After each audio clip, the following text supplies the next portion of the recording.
Muy buenas noches a todos. Vamos a terminar nuestro estudio de la carta de Judas. Vamos a Judas, capítulo 1, versículo 22. Que el domingo les dije que el 22 y el 23 estaban pendientes para analizarlos. Dice, tengan compasión de los que dudan. El nombre del tema es compasión de los que dudan.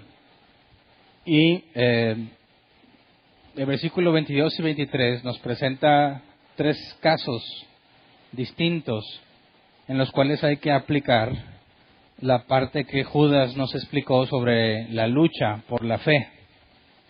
Vimos, o recordando lo que vimos la clase pasada, vamos al versículo 3. Dice, queridos hermanos, he deseado intensamente escribirles acerca de la salvación que tenemos en común, y ahora siento la necesidad de hacerlo para rogarles que sigan luchando vigorosamente por la fe encomendada una vez por todas a los santos. Y estuvimos estudiando lo que implicaba el luchar vigorosamente y la forma, sobre todo, en la que debía de hacerse, que lo concluimos en el versículo 20 y 21. Dice, ustedes en cambio, queridos hermanos, manténganse en el amor de Dios, edificándose sobre la base de su santísima fe y orando en el Espíritu Santo, mientras esperan que nuestro Señor Jesucristo, en su misericordia, les conceda vida eterna. Así que a forma de resumen, eso es lo que vimos la clase pasada, donde vimos que Judas nos llama a luchar por la fe, por la sana doctrina, pero no hablaba nada sobre pelear, ¿verdad? Sino, según esos pasajes, nos habla de mantenernos en el amor de Dios, orando en el Espíritu, es decir, ya que el Espíritu nos guía a toda verdad, encauzar nuestras peticiones a Dios por medio del Espíritu Santo, pedir lo que es correcto, y la parte de edificándose sobre la base de su santísima fe, hablábamos como la parte de la fe encomendada una vez por todas a los santos, hacía referencia a la doctrina recibida por los apóstoles. Así que Judas nos habla de mantenernos en la sana doctrina y ser edificados en esa sana doctrina. Así que vimos que en lugar de andar peleándonos con los falsos maestros, la parte que nos correspondía en lo individual era una vida de santidad, lo que implica permanecer en amor y ser guiados por el Espíritu Santo, y el edificarnos en la sana doctrina implica un estudio profundo de la Escritura. Con esas dos cosas sabíamos entonces que es la forma en la que debemos luchar vigorosamente.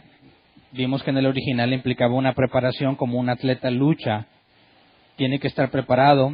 Y los atletas griegos en aquel entonces no nada más físicamente se preparaban, sino también su alimentación y otro tipo de cosas. Así que vimos que Judas hace claramente un llamado como urgencia en esta situación que estaba enfrentando la iglesia tras la muerte de los apóstoles. Solo quedaba el apóstol Juan vivo, y ante tanta influencia que tenían los falsos maestros sobre las congregaciones cristianas, nos decía en el pasaje inicial que en lugar de escribirnos acerca de la fe que tienen en común, escribió para pedirnos que lucharan. Así que vimos esa parte el domingo en cuanto a la parte individual que nos corresponde, y luego los versículos 22 y 23 nos hablan sobre aquellos que están con nosotros en la congregación. Y leámoslo por favor, Judas 1, 22 y 23, dice, tengan compasión de los que dudan, a otros sálvenlos arrebatándolos del fuego. Compadézcanse de los demás, pero tengan cuidado, aborrezcan hasta la ropa que haya sido contaminada por su cuerpo. Así que en esta parte nos habla de la lucha que debemos de tener, y que además de la preparación individual en cuanto a santidad y estudio de la doctrina correcta, la doctrina bíblica, el trato que debemos tener para con estas personas, porque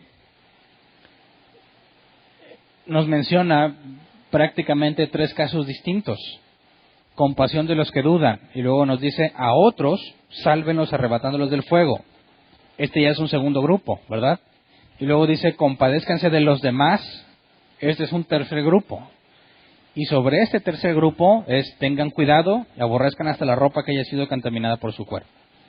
Así que solamente al tercer grupo se le debe tener cuidado y aborrecer aún la ropa que llevan puesto.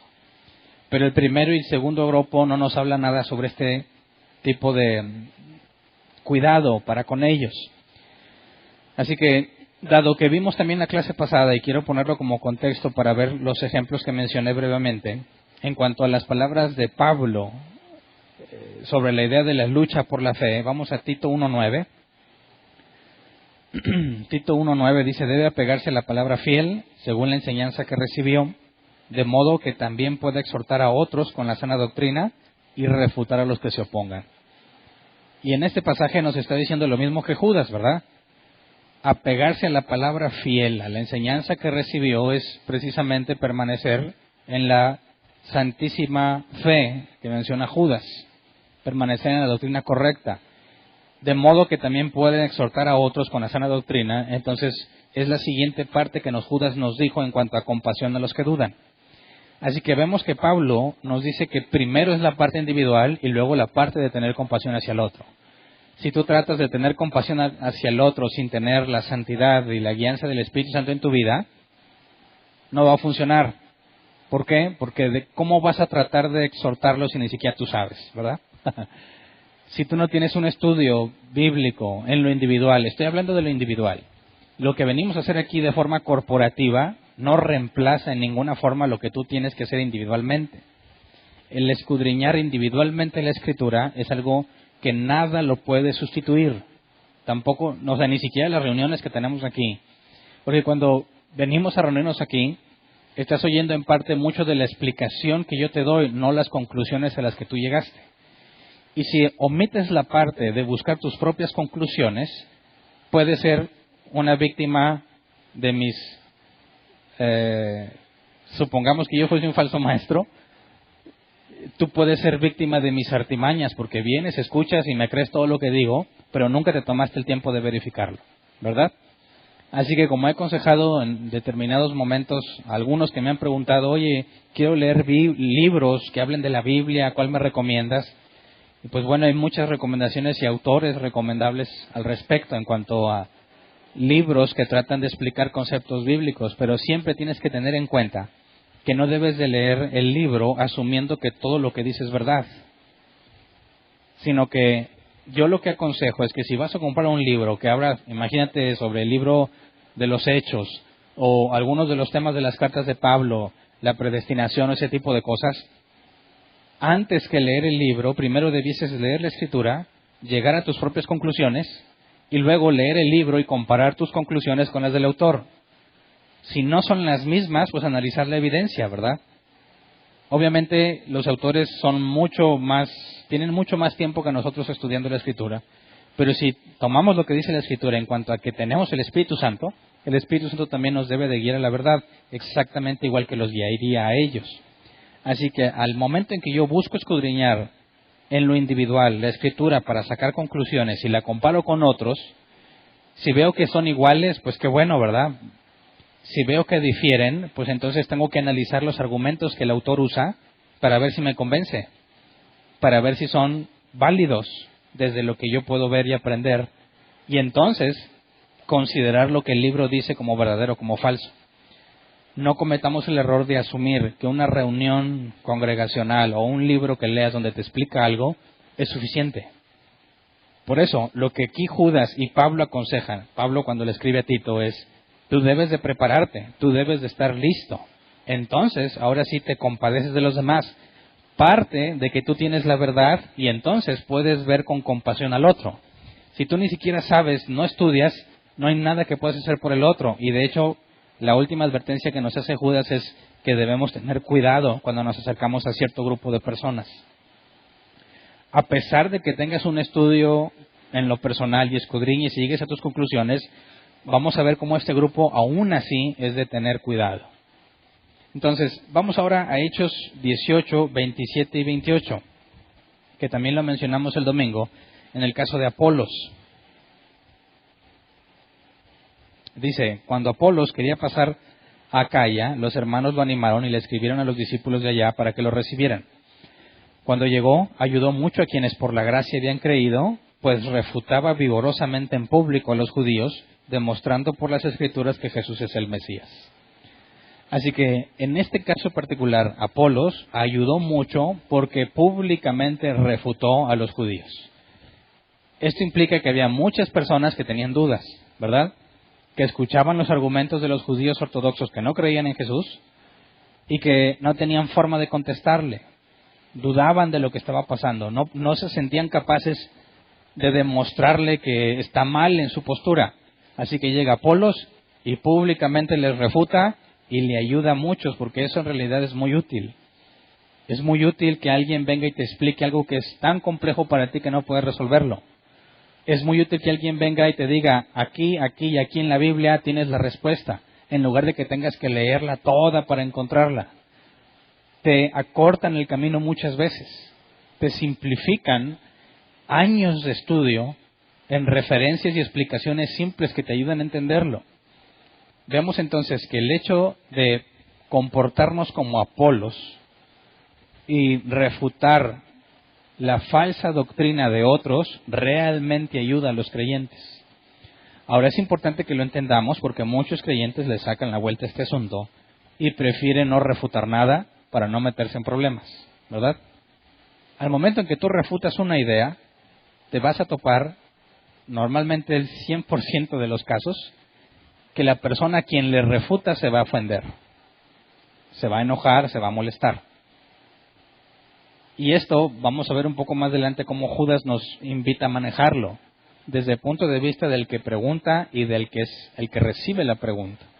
Así que meterse en este asunto de refutar ideas normalmente va a ser problemático.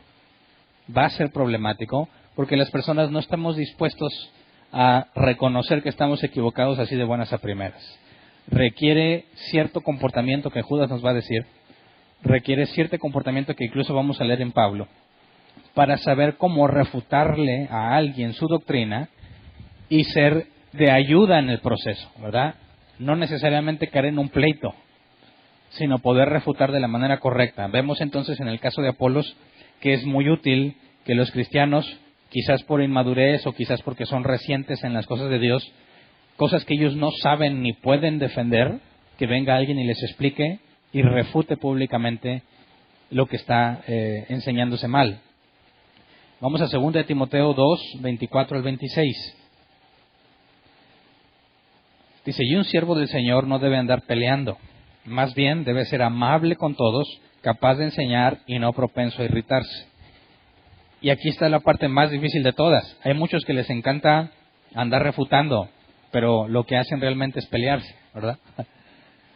No están tratando de cumplir con este pasaje cuando habla de ser amable con todos, no propenso a irritarse. Más bien parece que están buscando la ocasión para pelearse. Y lo puedes ver en el tono de voz o en la forma en que tratan de explicar las cosas sin paciencia, sin amabilidad, y aún así pretenden estar haciendo un bien, cuando realmente lo están haciendo mal y están en pecado porque están faltando a esta instrucción. Por eso el refutar es algo distinto de pelear. No debes andar peleando, pero sí se debe refutar, pero tiene que hacerse con amabilidad, dice versículo 25. Así, humildemente, debe corregir a los adversarios con la esperanza de que Dios les concede el arrepentimiento para conocer la verdad, de modo que se despierten y escapen de la trampa en que el diablo los tiene cautivos, sumisos a su voluntad. Así que hay una esperanza cuando refutas la doctrina de alguien. Tu objetivo no es ganar, tu objetivo no es tener la razón y demostrar que sabes más, no. Tu objetivo es ver si acaso Dios le permite entenderlo. Por eso se requiere humildad, amabilidad. Tu objetivo no es ganar el argumento. Tu objetivo es ver si Dios le concede entenderlo. Y si Dios ha tenido misericordia y paciencia con nosotros, nosotros también debemos tenerla para con nuestros adversarios. En este caso, los adversarios de los cuales habla Pablo son personas no creyentes o se consideran creyentes pero en realidad no lo son. Son los que están en la trampa que el diablo los tiene cautivos, sumisos a su voluntad. Así que lo que Pablo nos habla aquí en la segunda carta a Timoteo no es un diálogo entre creyentes, es un diálogo entre creyente y no creyente, y se le tiene que tener paciencia. Así que leamos nuevamente lo que Judas nos dice, Judas 22 y 23. Tengan compasión de los que dudan. Este es un caso. A otros sálvenos arrebatándolos del fuego, segundo caso. Compadézcanse de los demás, tercer caso. Pero tengan cuidado, aborrezca hasta la ropa que haya sido contaminada por su cuerpo. Así que estos tres bloques o grupos de personas pueden ser el estado de una persona con respecto a la falsa doctrina. El verdadero creyente a quien Judas escribe permanece fiel en la doctrina, ¿verdad? Y luego tenemos otro caso. Quizás alguien que estaba en la doctrina correcta escucha a un falso maestro y le hace dudar. Y esa duda lo pone en el primer grupo. Debemos tener compasión de los que dudan. Está dudando solamente, ahorita analizamos el original. Esto no significa que ya está participando de las obras del falso maestro. El siguiente grupo, cuando dice, sálvenlos arrebatándolos del fuego, aquí ya no nos está hablando de argumentar, aquí nos habla de algo más. Y si se hace una comparación, dice arrebatándolos del fuego, eso implica que ya están haciendo algo. Y es un paso más allá del que duda. Parece que esos son los que están convencidos por la doctrina equivocada y empiezan a caminar en la falsa doctrina. Y luego tenemos el tercer grupo, dice, compadézcanse de los demás, pero tengan cuidado. Estos de quienes hay que tener cuidado, estarán en un paso todavía más allá. ¿Me explico? No solamente dudan, no solamente empezaron a caminar en la falsa doctrina, sino que hay que tener cuidado aborreciendo aún la ropa que traen puesta. Este ya es un caso distinto. Este caso se parece a lo que Judas encomendó en la carta. Parece que habla de un falso maestro, alguien que activamente propaga la falsa doctrina. Y estos, aunque hay que tenerles compasión, no debemos mezclarnos. Debemos aborrecer aún la ropa que usan. Y ahí habla de una separación. Y vimos que tanto Pedro en la segunda carta como Judas y como Juan nos habla de mantenernos al margen, de no hospedarlos, de hacer una separación entre estos individuos y la iglesia. Así que parece ser que el tercer caso son aquellos que ya se fueron de la congregación. Recordemos que Judas hablaba de estos individuos que se habían infiltrado en la iglesia y se estaban llevando a la gente de la iglesia. Los que seguían la falsa doctrina ya no permanecían en la congregación, sino que se congregaban ahora con los falsos maestros. Y ese era el problema. Recordemos Judas 4 o Judas 1:4, dice, el problema es que se han infiltrado entre ustedes ciertos individuos que desde hace mucho tiempo han estado señalados para condenación. Son impíos que cambian en libertinaje la gracia de nuestro Dios y niegan a Jesucristo, nuestro único soberano y Señor. Así que estos impíos son personas que caminan en libertinaje y niegan a Jesucristo. Estos ya no se congregan en la iglesia. Estos ya tuvieron que haber salido, porque si recuerdan el contexto histórico, en aquel entonces la iglesia tenía sana doctrina, el falso maestro llegaba, convencía a algunos y tenían que salir de ese lugar. En este caso, estos que viven en libertinaje, Judas primero nos alertaba. Algunos de estos participan en la mesa del Señor, están entre ustedes. Y el llamado es a no tolerar ese tipo de cosas, ese tipo de comportamientos, y hacer una división entre estos individuos y los verdaderos creyentes. Así que el tercer caso que menciona Judas, de aquellos hay que tener cuidado, nos habla de una compasión, pero ya no se trata de simplemente hacer algo por ellos, sino de mantenernos al margen en cuanto a las cosas que hacen. Pero el punto en común es que en los tres casos se nos llama a tener compasión, ¿verdad? Se nos llama a tener misericordia.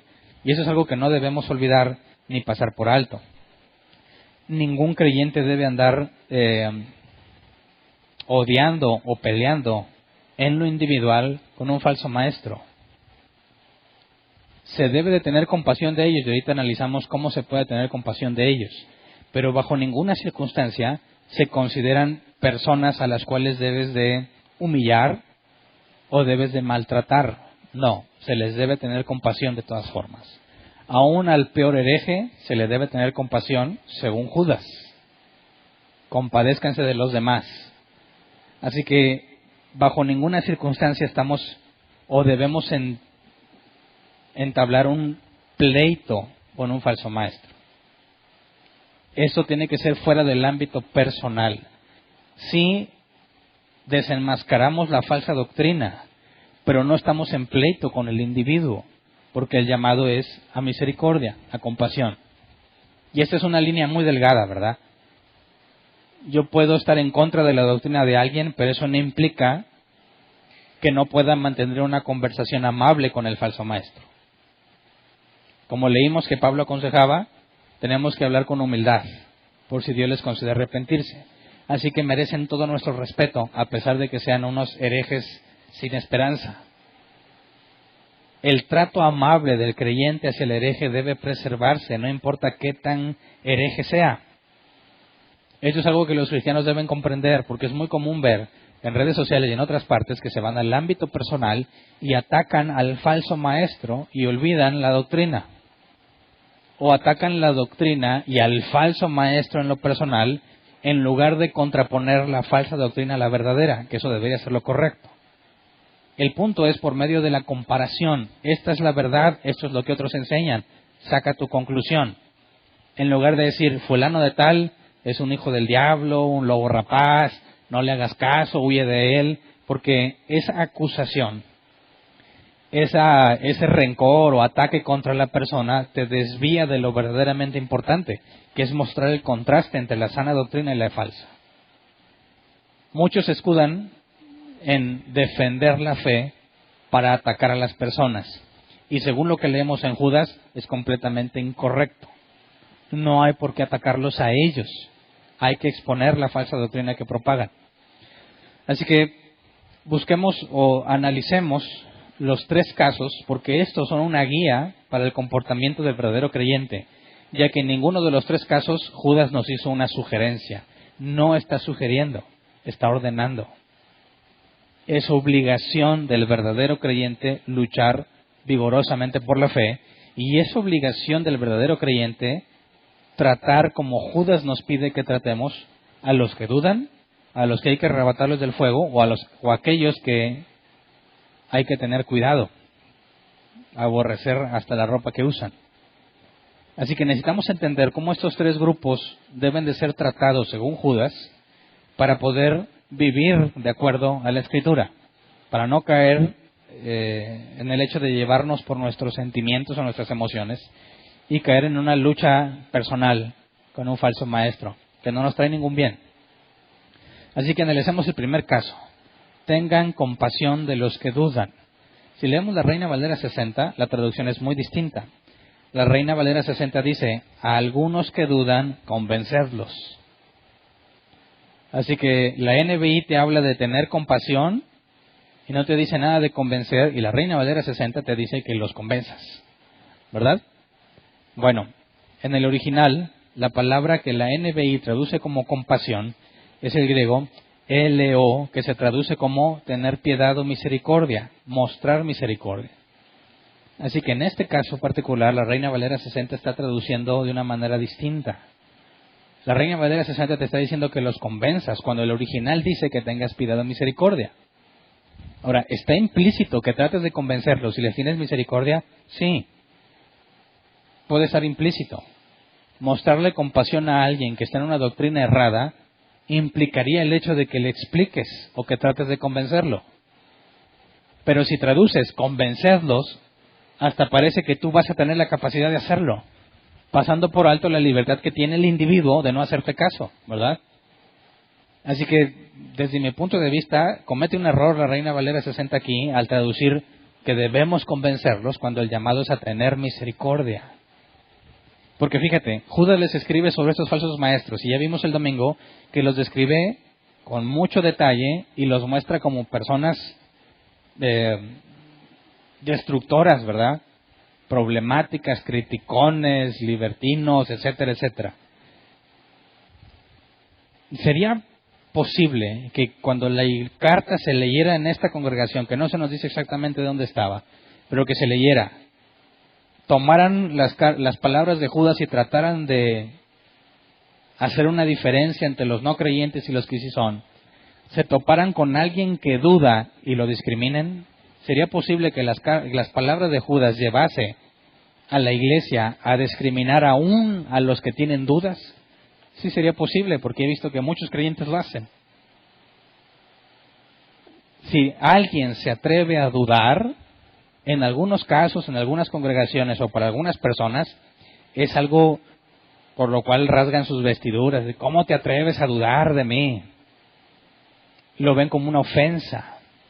Y aquí lo que Judas está asegurando es que no maltrates, ni discrimines, ni perjudiques, ni hagas a un lado, ni los aísles a los que dudan. Aquí la palabra dudar es diacrinó, que se traduce como juzgar, distinguir o dudar. El diccionario Jeff lo traduce así: investigar minuciosamente.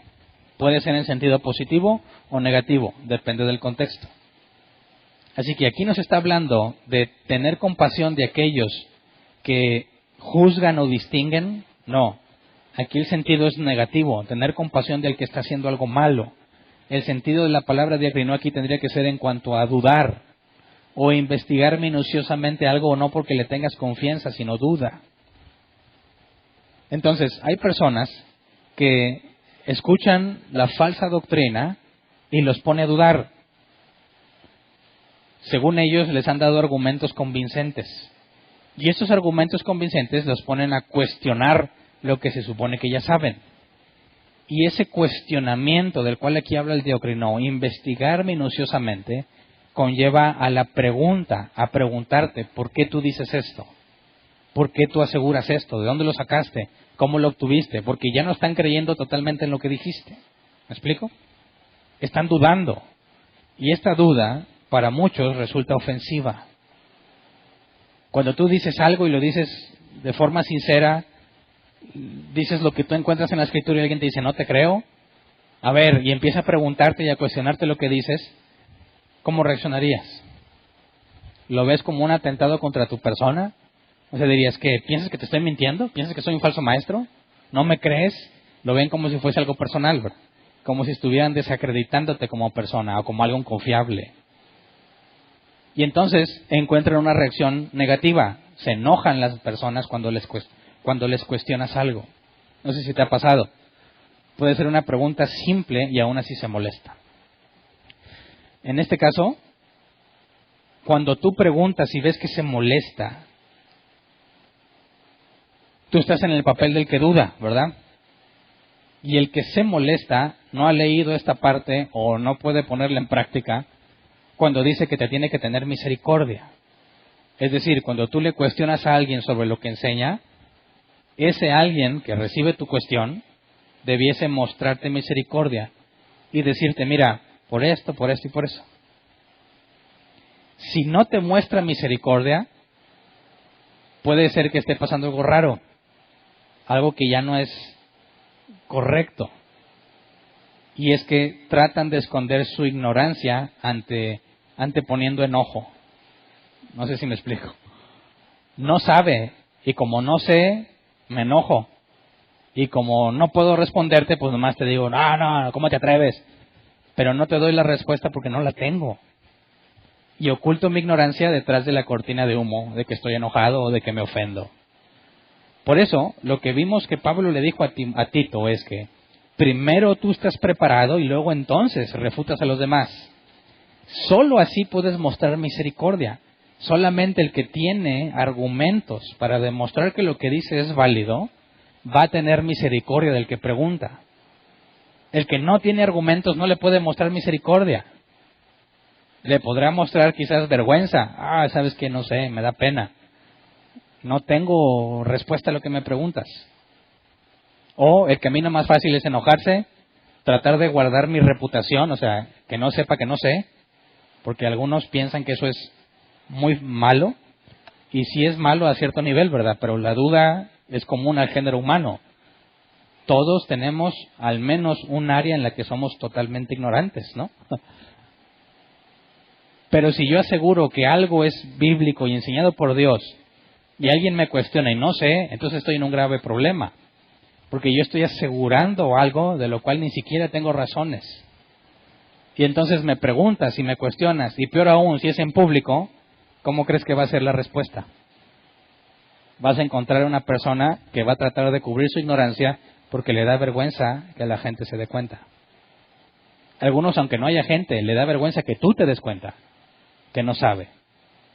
Va a reaccionar de forma negativa y entonces puedes ver, no ha leído esta parte o no sabe la respuesta. Pero si tú haces la parte que te corresponde y te preparas y estudias, vives en santidad, buscas la guianza del Espíritu Santo, y alguien viene y te pregunta, ¿por qué dices eso? ¿Te enojarías?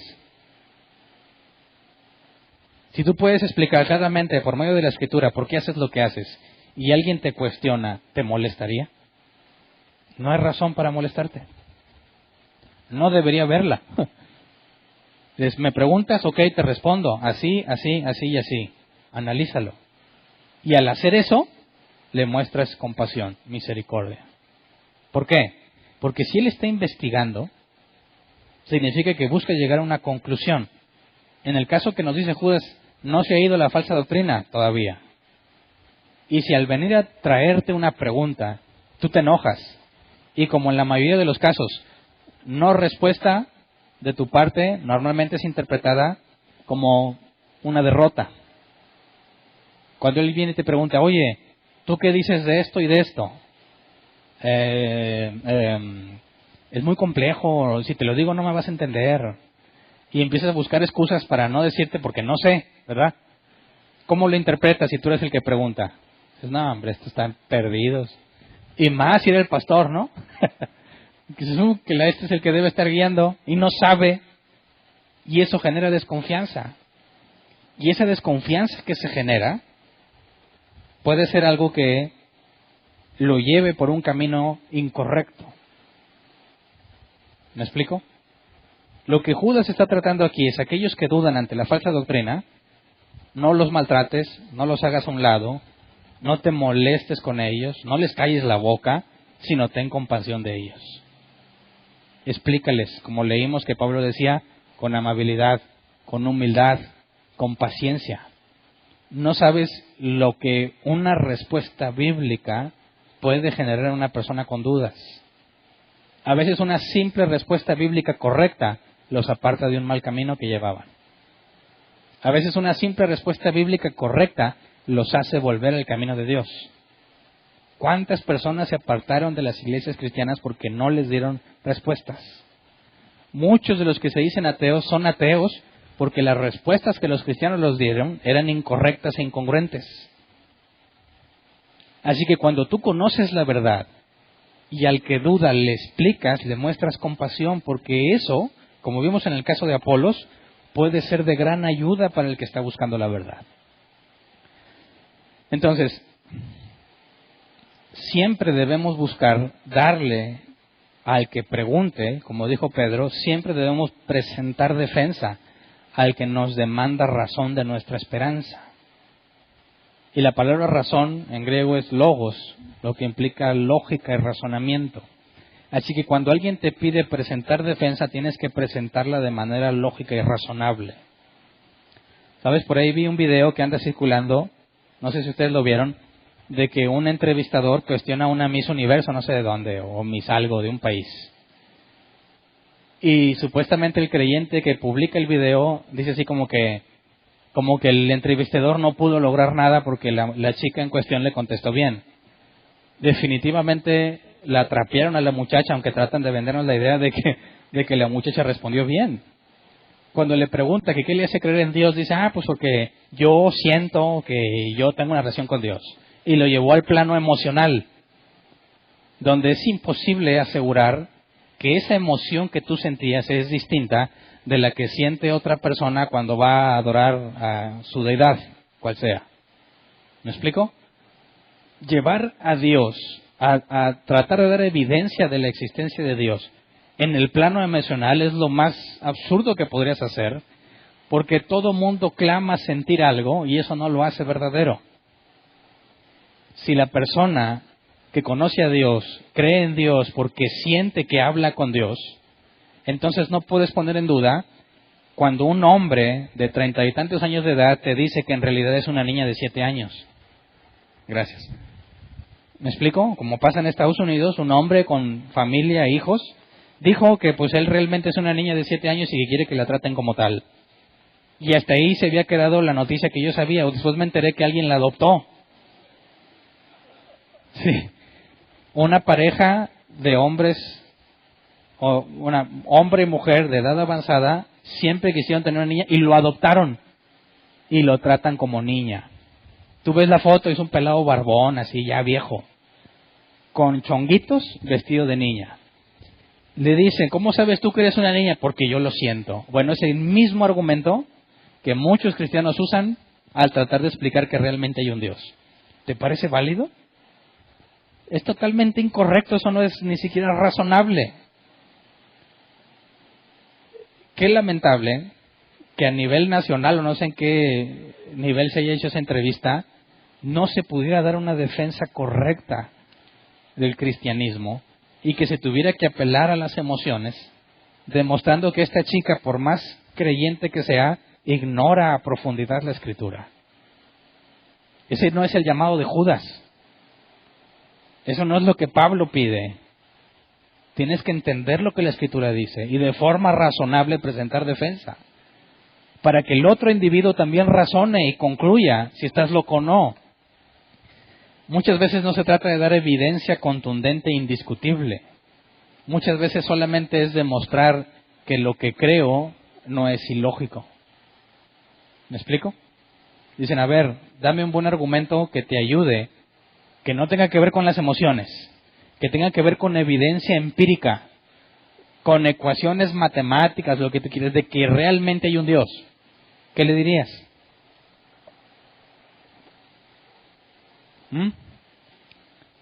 Imagínate que es un cristiano que está dudando del cristianismo y quiere irse al ateísmo y te pregunta eso. ¿Por qué te preguntaría eso? Bueno, porque los ateos aseguran que solo lo que sea científicamente probado lo pueden creer, ¿verdad? ¿Verdad? Pero no hicieron ningún experimento científico para creer eso que piensan. ¿Verdad? Y si yo no voy a creer en nada que no sea probado científicamente, ok. Dime entonces, ¿cuándo comprobaste la velocidad de la luz? ¿Sí sabías que no hay forma de comprobar que la velocidad de la luz es constante en la ida y la venida? Y nadie ha hecho el experimento y simplemente se asume que así es. Sin embargo, estas personas aseguran que no creen nada que no esté científicamente probado y ese caso en particular nadie lo ha probado y lo cree. Así que el punto es hacerle ver que esa conclusión que él tiene es ilógica porque no pasa la prueba que él demanda, ¿verdad? Pero una evidencia, por ejemplo, podrías decir, bueno, la Biblia dice que el universo no es eterno, sino que empezó a existir, ¿verdad?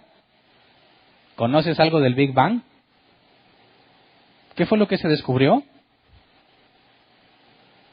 Hay un teorema que 3 científicos desarrollaron y que comprobaron que es imposible que nuestro universo o cualquier otro universo sea infinito en el pasado. Es decir, tuvo que tener un principio.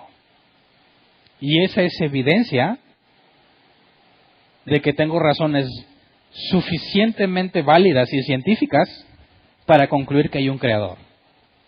¿Verdad? Él lo podrá analizar, lo podrá pensar, podrá estar en desacuerdo, pero no podrá desmentirlo. Eso no tiene nada que ver con decir, mira, es que yo estoy seguro que Dios me habla. Dices, por favor, hay quienes aseguran que los aliens le hablan. Y sería exactamente el mismo argumento.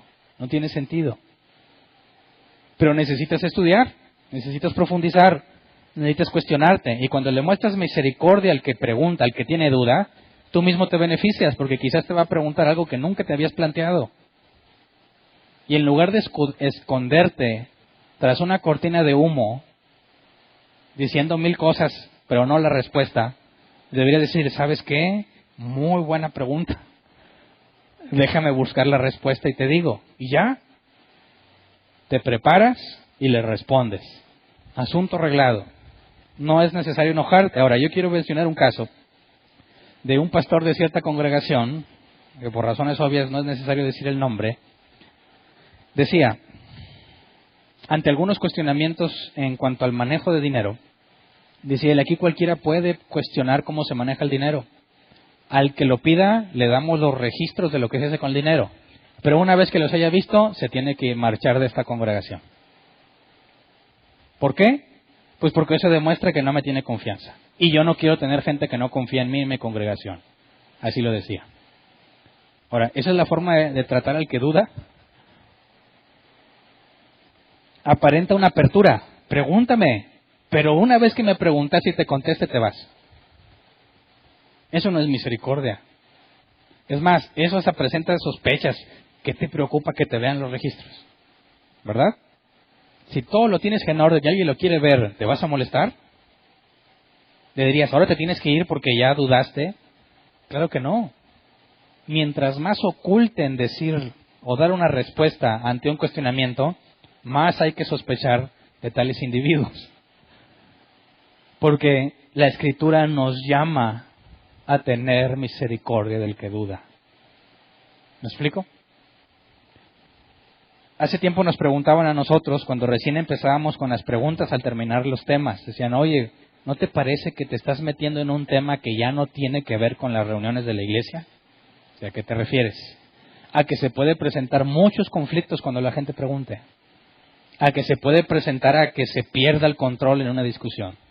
A que quizás estás promoviendo el pleito entre creyentes. ¿Cómo ves tú?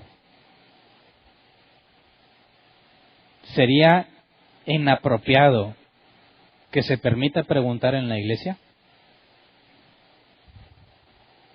Se presentarán situaciones que, claro, pueden ser difíciles o complicadas, pero bajo ninguna circunstancia debes transmitir una idea que contradice lo que la Escritura nos enseña. La gente está fastidiada de que les quieran lavar el cerebro, de que les digan, tú tienes que creerlo y punto, de que les digan que tienen que ciegamente hacerles caso. En cualquier escuela, preparatoria, universidad, aseguran darte una explicación breve o extensa de lo que ellos creen. Acuden a los líderes cristianos y no pueden responder. ¿Qué crees que van a concluir? ¿Dónde crees? ¿Qué creerías tú? O sea, ¿quién pensarías que tiene la verdad? El que te dice, mira la evidencia, y el que te dice, no, no preguntes porque eso es del diablo. Obviamente vas a pensar que tiene algo que ocultar, que no sabe y que te miente. Y muchos creyentes se han apartado de las congregaciones cristianas en pos del ateísmo, porque no hubo respuesta a sus preguntas, o se han ido tras doctrinas cerradas, porque tampoco había respuesta a sus preguntas. Así que es una obligación lo que Judas nos pide aquí, mostrar misericordia al que duda, y tienes que estar preparado. Tienes que estar preparado para dar una respuesta razonable a lo que haces. Eso es en cuanto al primer caso. Segundo caso, dice, a otros, sálvenlos arrebatándolos del fuego. Y aquí, lamentablemente, Judas no nos explica con detalle qué es arrebatarlos del fuego. Pero en el original, la palabra sálvenlos es el griego sosó, que se traduce como salvar, preservar o rescatar. El diccionario Hess lo traduce así: poner fuera de peligro y llevar a un lugar seguro. Entonces, sálvenlos es sacarlos del peligro y llevarlos a un lugar seguro, arrebatándolos del fuego. Y la palabra arrebatándolos es el griego harpazó, que se traduce como agarrar, arrebatar, obtener por robo. O sea, este arrebatar no es algo que se te entregó, no es algo que tomaste cuando te lo ofrecieron, es algo que arrancas por la fuerza. El diccionario Help dice así: tomar por la fuerza, arrebatar de repente y con decisión, arrebatar haciendo exhibición de fuerza. Así que la propia palabra arrebatándolos del fuego implica que es algo que ellos no te están pidiendo que hagas. ¿Me explico? Es algo que tú haces a pesar de lo que ellos quieren. Y esto es muy delicado entenderlo, porque hasta dónde puedes llegar con tal de salvar a una persona. Y este límite es muy delicado, porque en tiempos de la Inquisición, la Iglesia Católica decía que torturar, quemar vivos y matar a los herejes lo hacían por amor, porque tenían que hacer todo lo que estuviese a su alcance para arrebatarlos del fuego. ¿Cómo ves? Dicen, no quieres creer en Dios, pues te vamos a obligar, te vamos a torturar y un montón de cosas hasta que ya te pongas a cuentas con Dios. Si ¿no te parece incorrecto? No, porque mira, logramos que un alma regresara al camino del Señor. A mí me parece que hacer lo que ellos hicieron es brincarte la libertad que tiene una persona para desobedecerte o para no creerte. La libertad del individuo que Dios le ha dado para vivir de la forma que Él quiera vivir, no hay forma en que tú puedas simplemente pisotearla con el fin de salvarlo para Cristo. Eso no es congruente.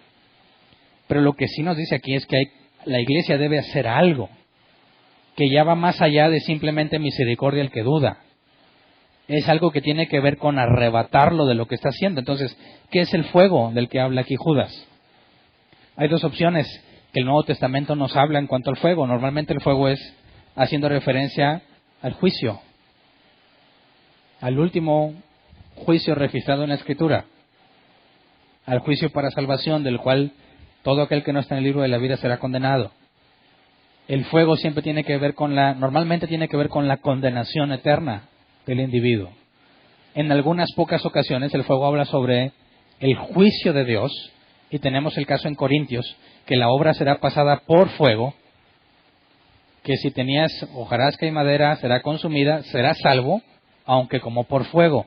Así que también hablaría el fuego sobre la posibilidad de las dificultades o de la pérdida de recompensa que Dios daría. Así que las dos opciones son posibles, según la propia analogía que nos da el Nuevo Testamento. Pero el hecho de arrebatarlos, entonces, implicaría que si ya están en el fuego, ya sea de la consecuencia que sus acciones llevan o de la condenación eterna, que me parece que pudiésemos pensar, dado que hay un tercer caso, en este segundo caso yo creo que tiene que ver con personas que están empezando a seguir la falsa doctrina, pero que no están en el tercer caso todavía, no son individuos a quienes hay que tenerle cuidado. Yo pensaría que son personas que aún están en el ámbito de la iglesia, ya que Pablo nos decía que a los de afuera los juzgará Dios, pero los de adentro nosotros. Si habla de arrebatarlo de fuego, tiene que estar dentro de la influencia de la iglesia todavía. No podría ser alguien de afuera, porque ya no podríamos juzgarlos a ellos. Recordemos Judas 1:4, dice, el problema es que se han infiltrado entre ustedes ciertos individuos que desde hace mucho tiempo han estado señalados para condenación. Son impíos que cambian en libertinaje la gracia de nuestro Dios y niegan a Jesucristo, nuestro único soberano y Señor.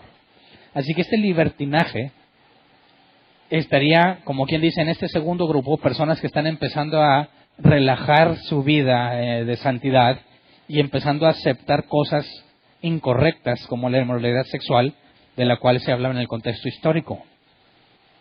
Estos falsos maestros caían en el libertinaje, así que ¿cómo podríamos arrebatar a una persona del fuego? Porque arrebatarlo implica que no es algo que él te pidió hacer. Es algo que tú haces aún en contra de su voluntad. ¿Qué es lo que la iglesia puede hacer? Vamos a Gálatas 6:1. Gálatas 6:1 dice, hermanos, si alguien es sorprendido en pecado, ustedes que son espirituales deben restaurarlo con una actitud humilde. Pero cuídese cada uno porque también puede ser tentado. Así que habla de que eres sorprendido en pecado y hay que restaurarlo. Este pecado tendría que ver con el libertinaje. Si lo vemos en lo que Judas nos está diciendo, las personas que seguían la falsa doctrina empezaban a hacer cosas inmorales. Y al empezar a practicarlas, si están todavía dentro de lo que representa la congregación cristiana, hay una responsabilidad de restaurarlo. Y luego vamos a Santiago 5:19 y 20. Santiago 5:19 y 20 dice, hermanos míos, si alguno de ustedes se extravía de la verdad y otro lo hace volver a ella, recuerden que quien hace volver a un pecador de su extravío, lo salvará de la muerte y cubrirá muchísimos pecados. Y esto se parece mucho a lo que Judas nos dice en el segundo caso. Arrebatarlo del fuego es como salvarlo de la muerte. del extravío en el que está. Así que bueno, ¿qué es bíblicamente? ¿Cuáles son los recursos que la iglesia tiene para hacer volver a alguien, aún a pesar de que él no te lo esté pidiendo? ¿Alguien sabe?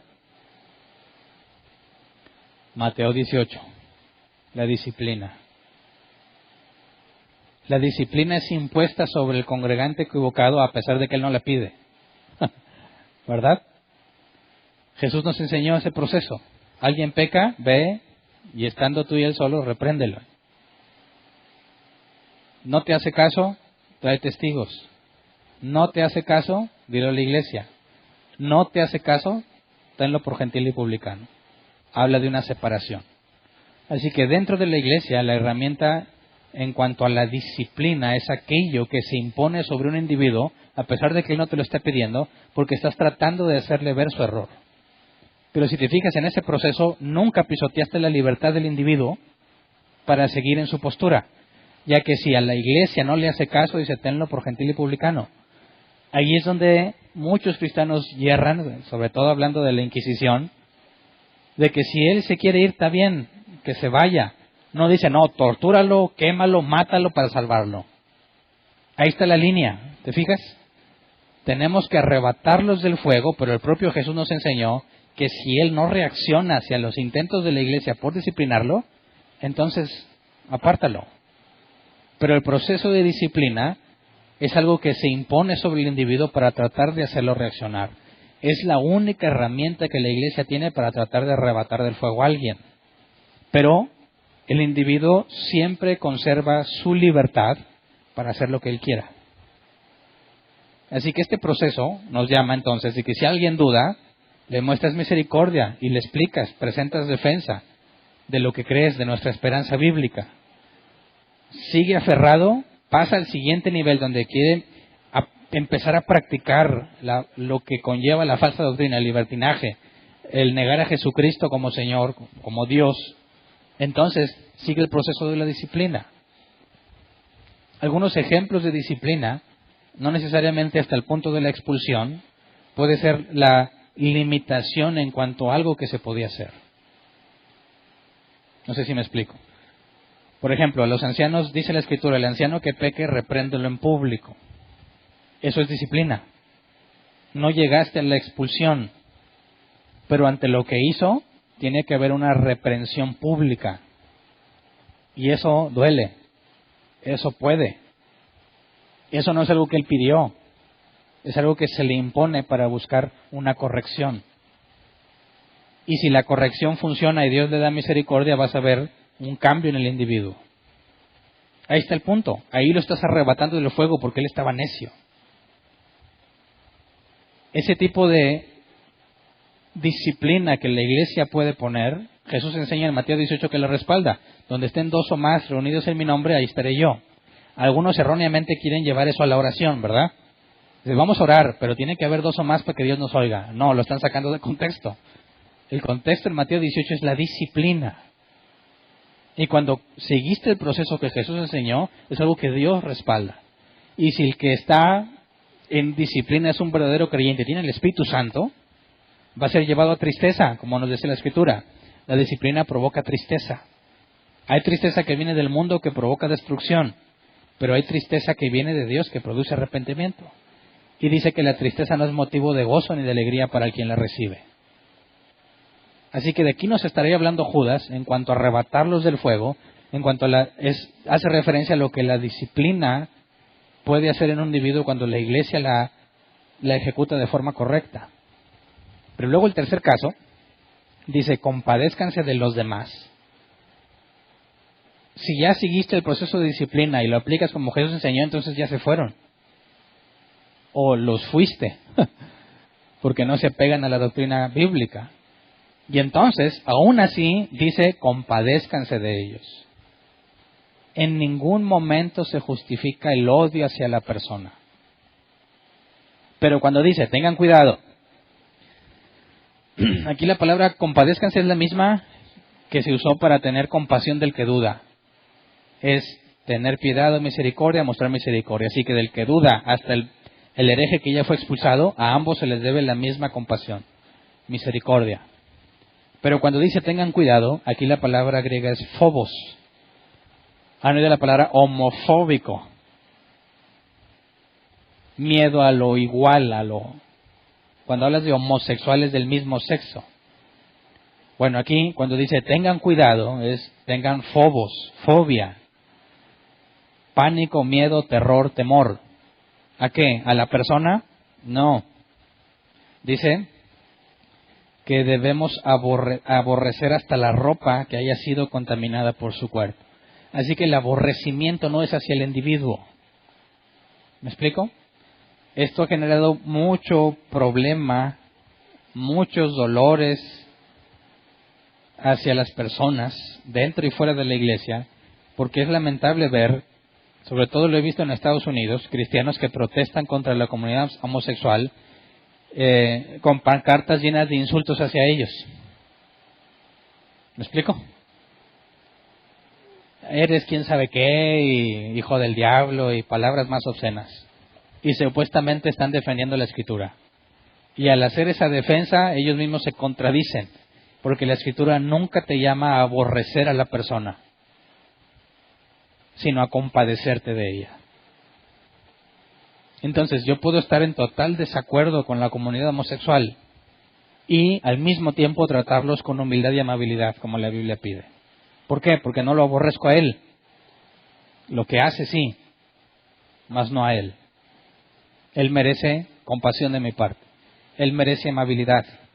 Él merece humildad de parte mía. ¿Por qué? Porque quizás Dios le conceda arrepentirse. Hay un grave error cuando los cristianos quieren tomar la bandera del cristianismo y aventarse como Juan Escutia, que supuestamente nunca pasó eso, ¿verdad? Nomás es un ejemplo. Se esconden tras una lucha por la fe, pero lo hacen completamente equivocados. Ir a gritarles a la gente que está en una congregación X, amigos católicos, hijos de la gran ramera, según ellos ya fueron a proclamar al Señor. Dices, qué absurdo. No estás proclamando al Señor, estás pisoteando el nombre de Dios. Porque estás haciendo totalmente lo opuesto a lo que Él dice que debes de hacer. Entonces, estos que no solamente empezaron a dudar, sino que aparte empezaron a practicar la falsa doctrina y que ya no están en la congregación entonces, ahora son estos los que propagan la falsa doctrina, dice entonces, compadécete de ellos, pero ten mucho cuidado. Debemos aborrecer aún la ropa que contamina su cuerpo. Eso me parece que Judas utiliza del Antiguo Testamento para ilustrar el cuidado que debemos de tener. Vamos a Levítico 13, 47 al 52, pero en traducción lenguaje actual. Levítico 13, 47 al 52.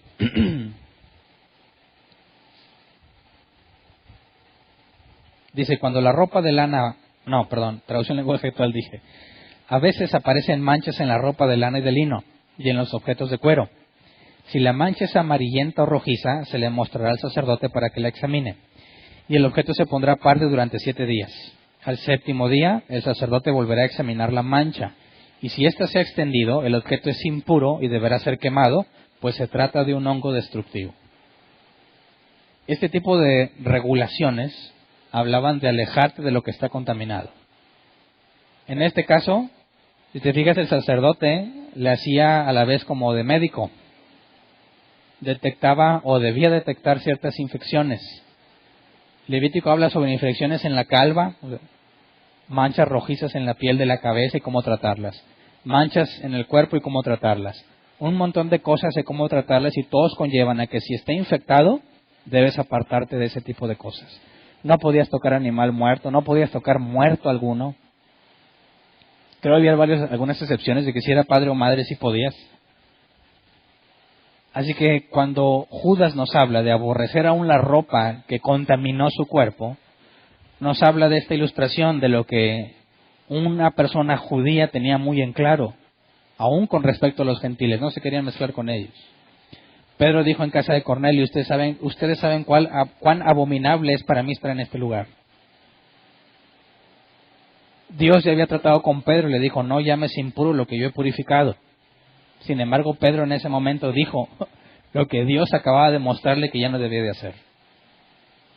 Así que aquí Judas está ilustrando un problema genuino y verdadero. Te compadeces del que está totalmente perdido. Estaba en la iglesia, tenía la sana doctrina y se fue.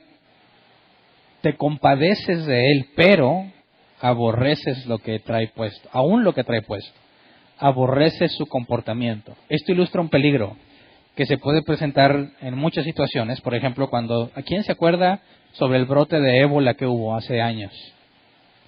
Bueno, sabemos que hubo médicos de todo el mundo que fueron a ayudar a las víctimas y a tratar de detener el brote, y que muchos de ellos ahí murieron infectados de ébola. Puedes acercarte al mal con buena intención y morir por contacto con el mal.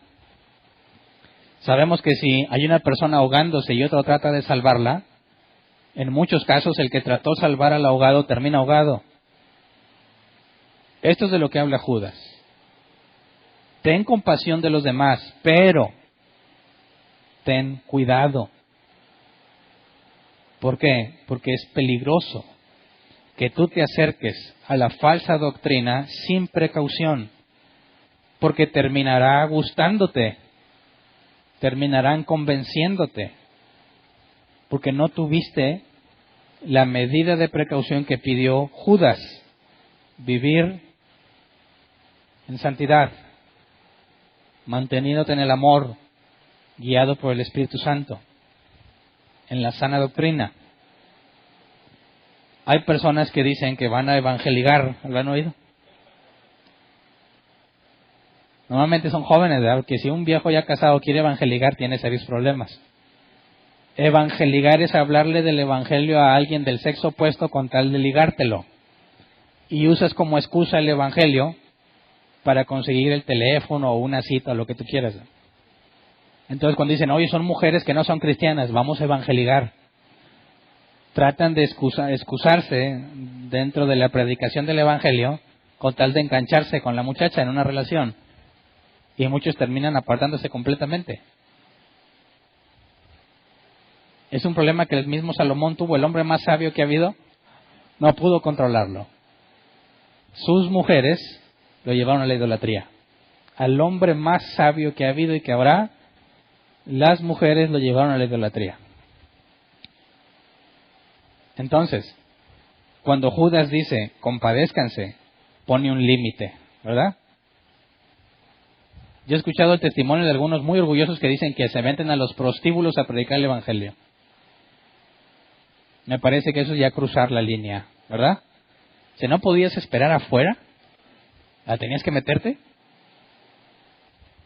No, es que voy a un antro con unos amigos, pero ahí los voy a evangelizar. Estás pasando la línea. No se ve que aborrezcas lo que ellos hacen, ¿verdad? Porque no lo estás aborreciendo, estás en el mismo ambiente. Además, ¿qué vas a estar haciendo ahí?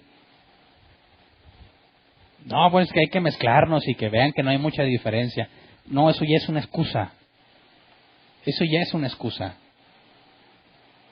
Si realmente tienes interés de hablar con ellos, véanse en otra parte. No tienes por qué estar ahí metido. Cuando yo estaba en el grupo de jóvenes, no hace mucho, sucedió un caso que me traumó, por el cual me propuse jamás ir a un antro. Uno de los muchachos de la iglesia donde yo me congregaba se fue a predicar el evangelio a sus amigos en un antro. Hubo una balacera y terminó muerto. Y la pregunta es, ¿qué estaba haciendo allí?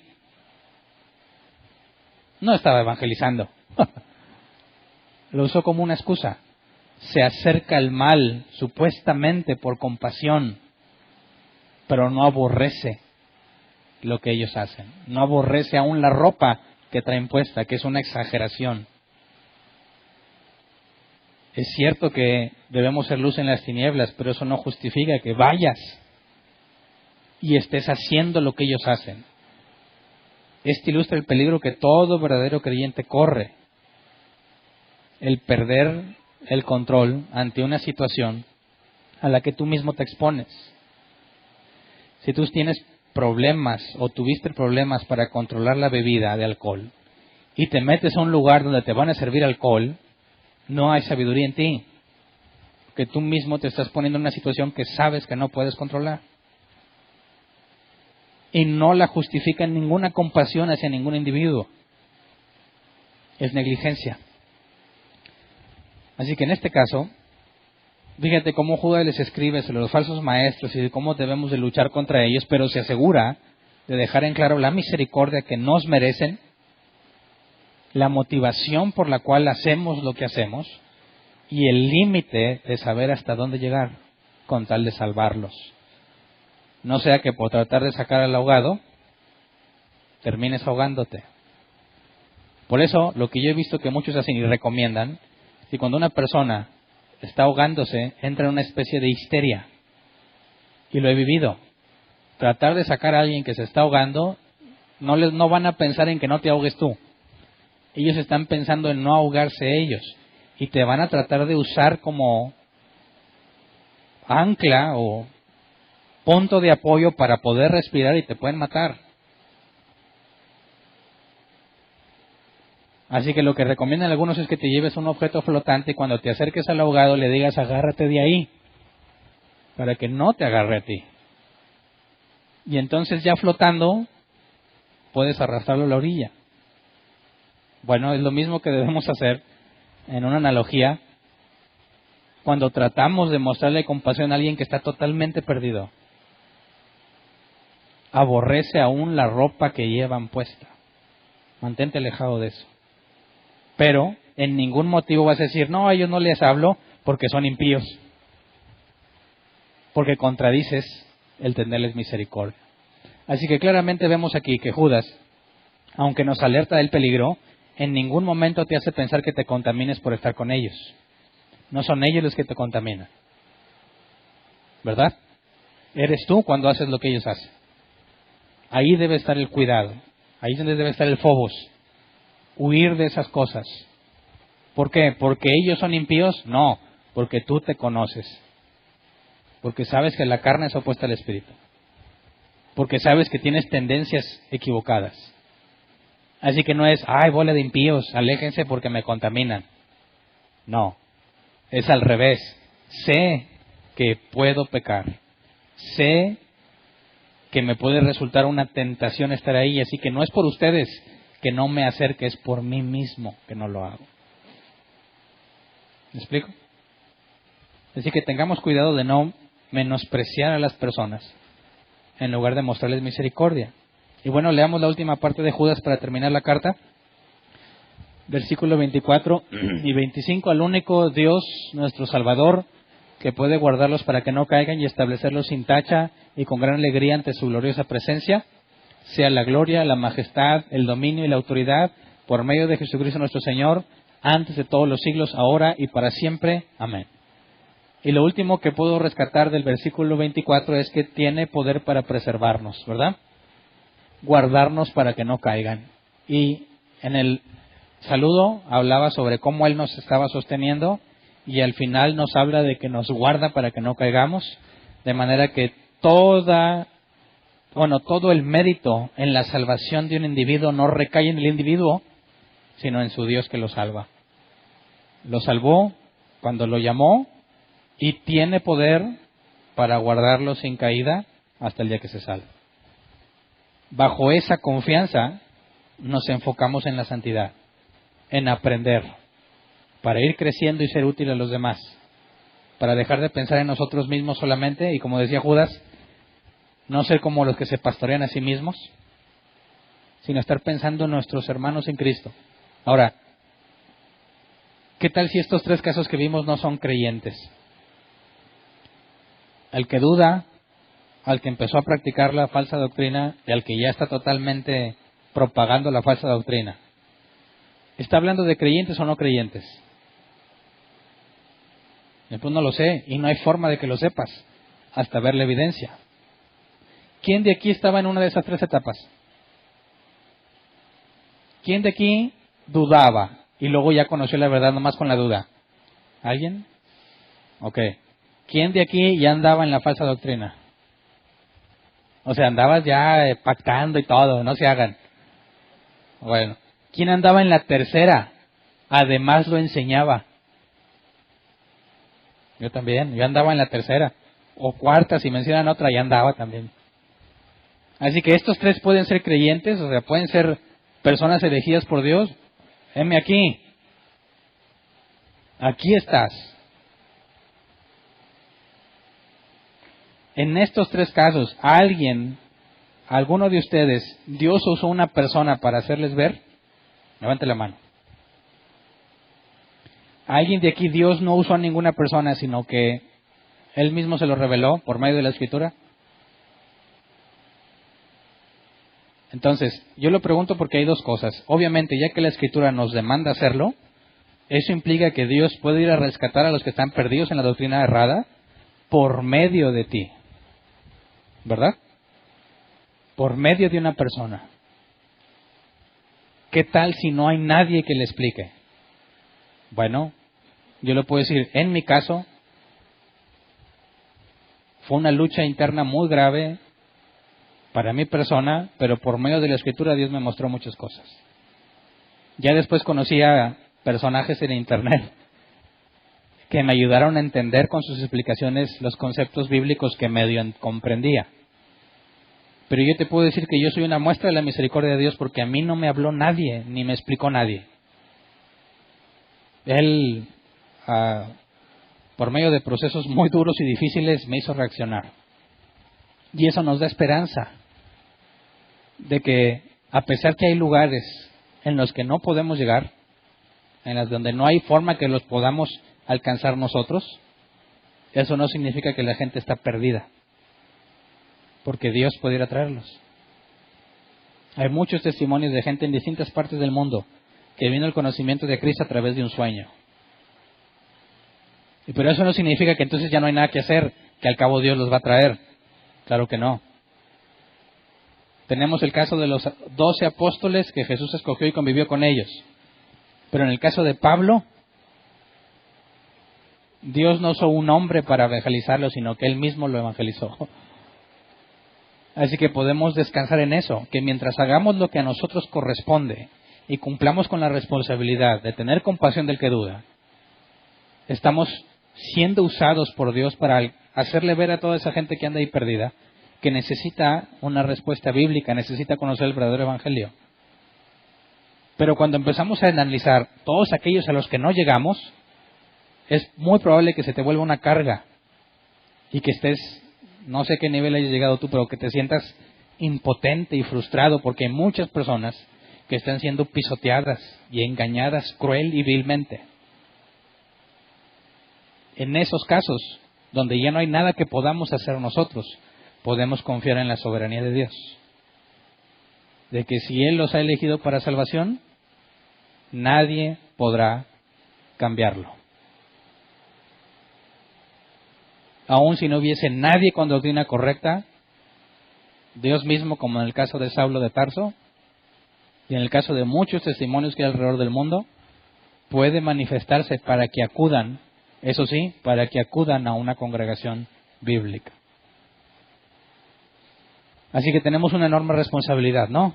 Si tú andabas allá y alguien te tuvo paciencia, no tienes excusa para no tener paciencia y para no aclarar las dudas del que anda allá. Te pregunte o no te pregunte, que es el caso de arrebatarlos del fuego. Pero si él insiste en su necedad, entonces tendremos compasión de él, pero aborreceremos aún la ropa que trae puesta, para mantenernos en el límite correcto. No ir o ir más allá resulta en pecado. Debemos mantenernos en los márgenes que la Biblia nos pone. Así que vamos a ponernos de pie, vamos a orar.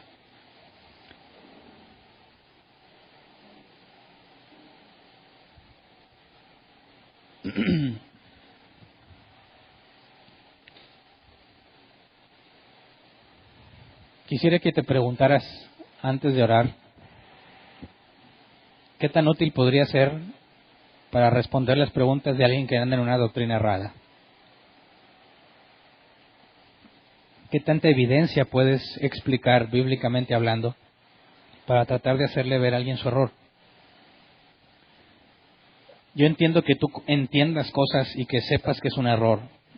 Yo me refiero a que si tienes la capacidad de explicarle con bases bíblicas del por qué es un error. Si tu respuesta es no, necesitas prepararte. Empezar a leer, no nada más pensando en ti, sino pensando en cómo vas a explicar eso que ya leíste. ¿Me explico? Cuando leas la Escritura, aunque leemos para comprender, también piensa al mismo tiempo cómo vas a hacer para explicarle a alguien eso que acabas de entender. Y ese ejercicio en nuestra mente, si es constante, nos va a ayudar a estar preparados para cuando alguien pregunta.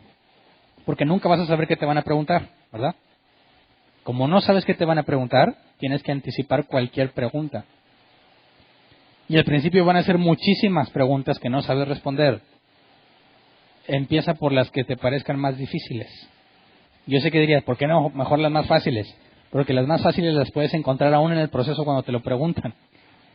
Pero las más difíciles van a hacer que te quedes callado, porque no tendrías ni la más mínima idea de cómo responder.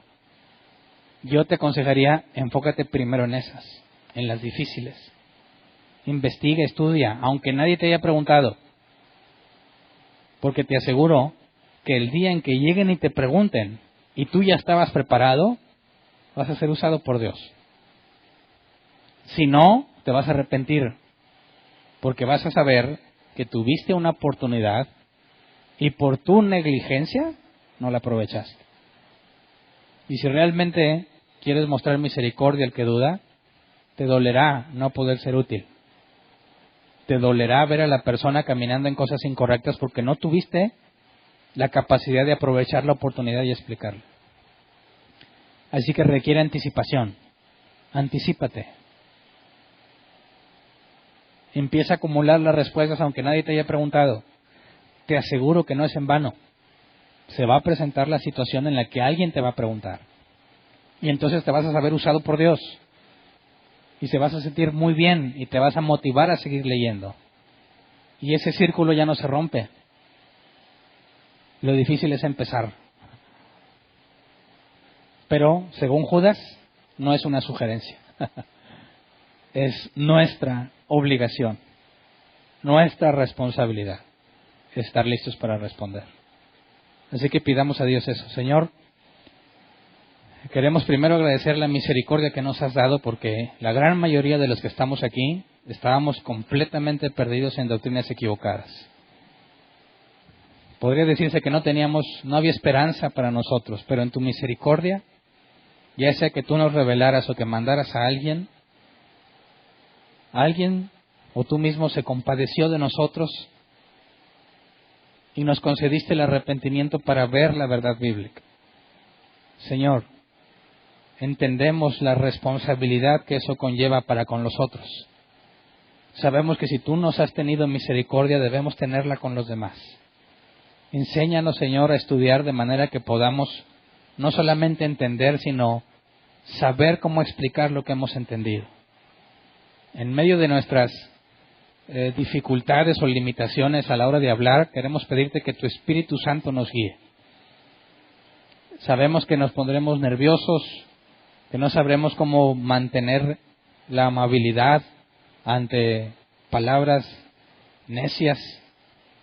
Sabemos que será difícil permanecer ecuánimes, pero te pedimos que en tu misericordia tu Espíritu Santo tome control de nosotros. Que nos haga comportarnos cuando perdamos el control, comportarnos como debemos, Señor. Que siempre estemos conscientes de que la gloria es tuya, el mérito es tuyo.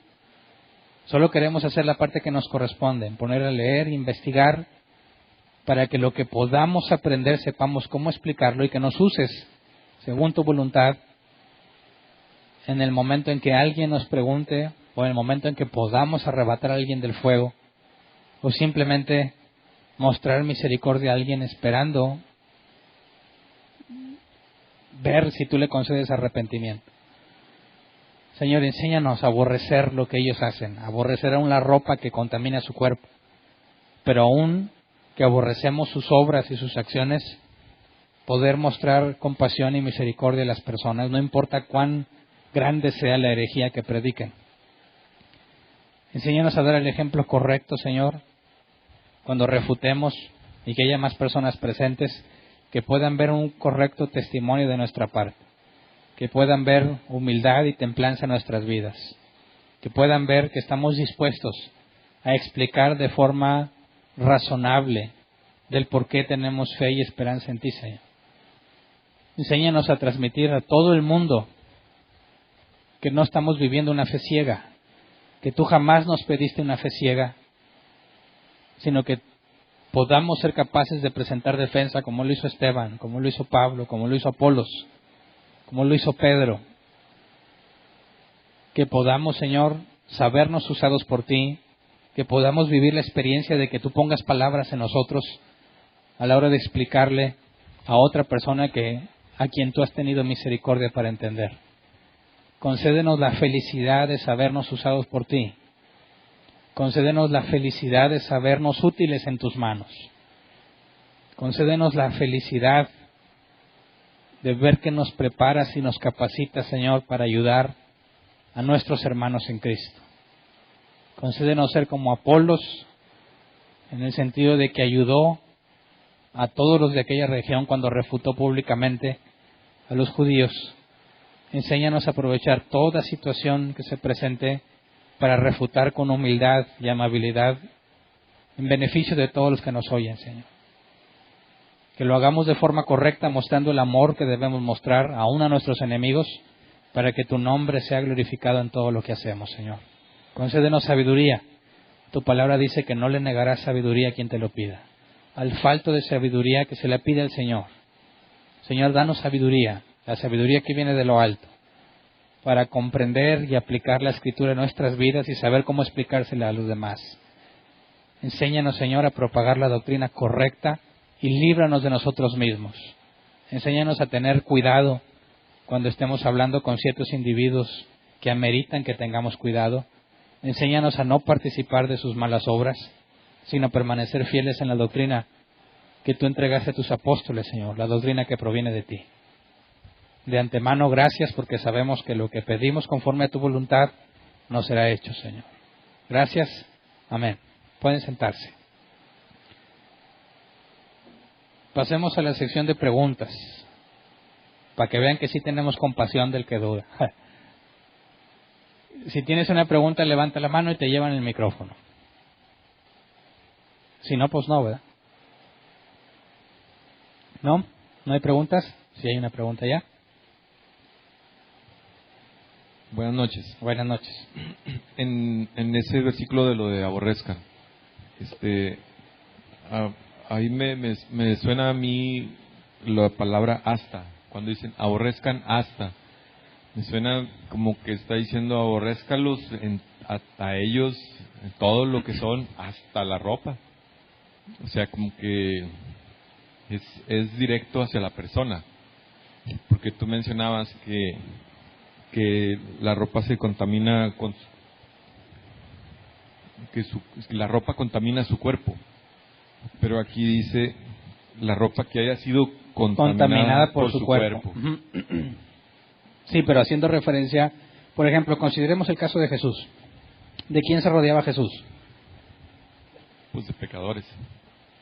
¿Eso significaba que los aborrecía? No, dijo que venía a recuperar lo que se había perdido. Nos ha llamado a hacer luz en las tinieblas. Dijo que venía a los que tenían necesidad de médico. Así que Jesús puso el enfoque hacia los perdidos, enfoque que debemos imitar. Sería totalmente contrario considerarlos como algo aborrecible y al mismo tiempo decir que venimos por ellos que estaban perdidos.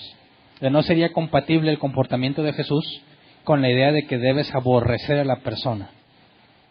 Yo considero, o lo que veo es que, dado que tenemos la imagen del Antiguo Testamento en cuanto a apartarnos y tomar como inmundo lo que era considerado contagioso o pecaminoso, y tenemos la enseñanza de Jesús de que nada de lo que entra al hombre lo contamina, sino lo que sale de él, entonces podría entender que de forma armónica Judas tendría que ir en el mismo sentido, que aborrecemos aún hasta la ropa que fue contaminada por sus cuerpos, yéndose a un extremo de que no nada más lo que hacen, sino aún lo que ellos tienen, porque si lo han conseguido fuera de la doctrina correcta, con sus prácticas abominables, ni siquiera eso debiésemos aceptar, pero aún se nos pide misericordia para ellos.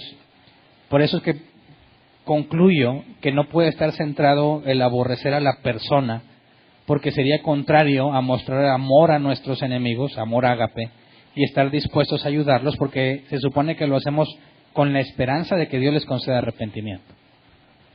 Pablo hablaba sobre Alejandro el herrero y esos individuos que decía que recibirían merecida condenación.